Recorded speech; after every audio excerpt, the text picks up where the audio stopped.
77వ గణతంత్ర దినోత్సవ వేడుకలకు ఢిల్లీలోని కర్తవ్య పాత్ సర్వంగ సుందరంగా సిద్ధమైంది. వందే మాత్రం గీతం 150 ఏళ్లు పూర్తి చేసుకున్న సందర్భంగా అదే థీమ్తో ఈసారి వేడుకలను కేంద్ర ప్రభుత్వం ఘనంగా నిర్వహిస్తుంది.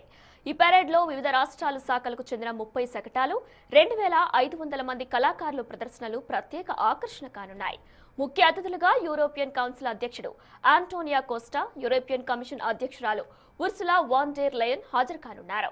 మరింత సమాచారం మా ప్రతినిధి శివ అందిస్తారు. గణతంత్ర దినోత్సవ వేడుకలకు కర్తవ్య పత్ ముస్తాబైంది. ప్రజెంట్ మన కర్తవ్య పత్లో ఉన్నాం. అంటే రేపు ఉదయం ప్రారంభం కాబోయే పరేడ్ అంటే 30 శకటాలు అలాగే సైనిక విన్యాసాలని కూడా ఈ రోడ్డు మార్గం ద్వారానే అంటే ఈ కర్తవ్య పత్ నుంచి ప్రారంభం కాబోతున్నాయి. దానికి సంబంధించిన సిట్టింగ్ ఏర్పాట్లు కానీ మరోవైపు ఇరువైపులా పూల కుండీలు పూలతో కూడా సర్వాంగ సుందరంగా ముస్తాబైంది కర్తవ్య మార్గం అనేది. ఈసారి వందే మాతరం థీమ్తో అంటే 150 సంవత్సరాలు పూర్తి చేసుకున్న సందర్భంగా వందే మాతరం థీమ్తో ఈ గణతంత్ర దినోత్సవ వేడుకలు నిర్వహిస్తున్నారు. అంటే ఇరువైపులా కూడా వందే మాతరం శ్లోకాలు అంటే ఈ వందే మాతరం రూపొందించడం, దానికి సంబంధించిన ఆ శ్లోకాలకు సంబంధించిన ప్రదర్శనలు కూడా ఆ థీమ్ ఉట్టిపడే విధంగా కూడా వందే మాతరం థీమ్ ఉట్టిపడే విధంగా కూడా ఈ ఫ్లెక్సీలను కూడా ఏర్పాటు చేశారు. దానికి సంబంధించిన శ్లోకాలను కూడా దానిపైన రాసి వందే మాతరం శ్లోకాలను కూడా దానిపైన లిఖించి మరి వందే మాతరం థీమ్ను ఇక్కడ ఏర్పాటు చేశారు. ఈసారి వందే మాతరం థీమ్తో ఈ గణతంత్ర దినోత్సవ వేడుకలు జరగబోతున్నాయి. మనం చూస్తున్నాం రాష్ట్రపతి భవన్, ఒకవైపు రాష్ట్రపతి భవన్ అనేది మనకి కనిపిస్తూ ఉంది. ఈ రాష్ట్రపతి భవన్ నుంచే రేపు ఉదయం ఈ శకటాలు మొత్తం 30 శకటాలు అనేవి పరేడ్లో పాల్గొనబోతున్నాయి, ప్రదర్శన ఇవ్వబోతున్నాయి. వివిధ రాష్ట్రాలకు సంబంధించిన కేంద్రపాలిత ప్రాంతాలకు సంబంధించిన 17 శకటాలు ఆయా రాష్ట్రాల సంస్కృతి సంప్రదాయాలు ఉట్టిపడే విధంగా కూడా ఆ శకటాల ద్వారా వారి ప్రదర్శన ఉండబోతుంది.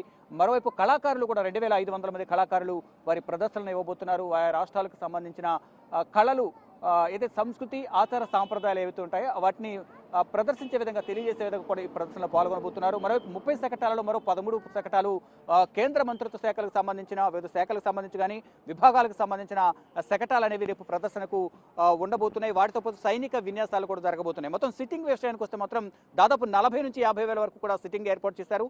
ఈసారి 10,000 మంది ప్రత్యేక ఆహ్వానితులను అతిథులుగా భారత ప్రభుత్వం ఆహ్వానించింది. వారిలో పారిశ్రామికవేత్తలు కానీ, శాస్త్రవేత్తలు, క్రీడాకారులు, రైతులు, స్వయం సహాయక సంఘాలకు సంబంధించిన వారు, వ్యవస్థాపకులు వీరందరినీ కూడా వివిధ రంగాల్లో ప్రతిభ కనబరిచిన వారందరినీ కూడా ప్రత్యేక ఆహ్వానితులుగా వారిని భారత ప్రభుత్వం ఆహ్వానించింది.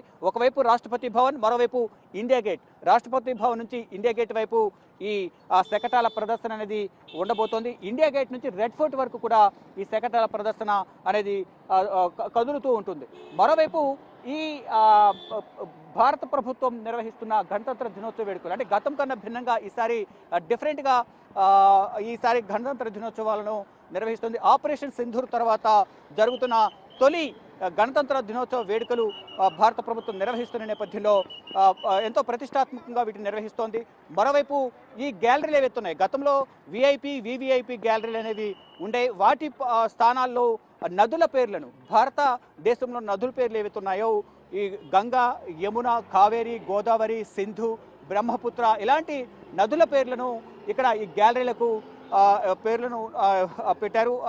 మొత్తం అంటే భారత సంస్కృతి కానీ అన్ని విధాలా తెలియజేసే విధంగా ఇప్పుడు ఉన్న యువతకు భారతదేశం పట్ల అవగాహన కల్పించే విధంగా కూడా వివిధ రకాలుగా ఇటు ఒకవైపు 150 సంవత్సరాలు పూర్తి చేసుకున్న సందర్భంగా వందే మాత్రం థీమ్తో ఇక్కడ ఏర్పాట్లు చేయడం కానీ, ఆ థీమ్ను ఈసారి గణతంత్ర దినోత్సవ వేడుకలకు ప్రధాన థీమ్గా దాన్ని తీసుకోవడం కానీ, మరోవైపు నదుల పేర్లు పెట్టడం కానీ ఇదంతా కూడా ప్రజలకు యువతకు ఒక అవగాహన కల్పించాలనే ఉద్దేశంతో ఈసారి ఈ థీమ్లను ఏర్పాటు చేసినట్లు కూడా భారత ప్రభుత్వం చెబుతోంది. మరోవైపు ప్రతి సంవత్సరం కూడా వివిధ దేశాలకు సంబంధించిన అతిథులను, ముఖ్య అతిథులను ఇన్వైట్ చేస్తూ ఉంటారు. దానిలో భాగంగా ఈసారి యూరోపియన్ యూనియన్కి సంబంధించిన 2 అతిథులను, ముఖ్య అతిథులను కూడా భారత ప్రభుత్వం ఆహ్వానించింది. వారిలో యూరోపియన్ కౌన్సిల్ అధ్యక్షుడు ఆంటోనియో కోస్టాను ఒక అతిథిగా ఇన్వైట్ చేసింది. మరో అతిథిగా యూరోపియన్ కమిషన్ అధ్యక్షురాలు ఉర్సులా వాన్ డెర్ లేయన్ ఈ 2026 77వ గణతంత్ర దినోత్సవ వేడుకలకు ముఖ్య అతిథిగా